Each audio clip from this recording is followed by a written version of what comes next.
جمعہ کے دن کرنے والے اہم کام اور امور: اپنی ذاتی صفائی پر دھیان دیں۔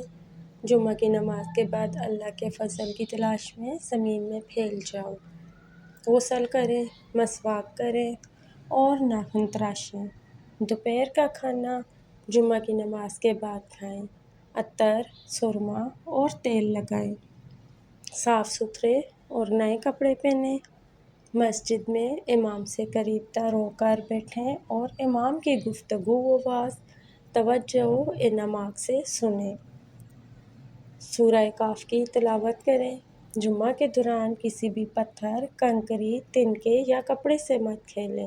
صبح جلدی اٹھیں اور جلد سے جلد پیدل چل کر مسجد پہنچنے کی کوشش کریں۔ زیادہ سے زیادہ دعائیں مانگیں۔ زیادہ سے زیادہ درود ابراہیمی پڑھیں۔ کچا پیاز، لہسن کھا کر مسجد میں نہ جائیں۔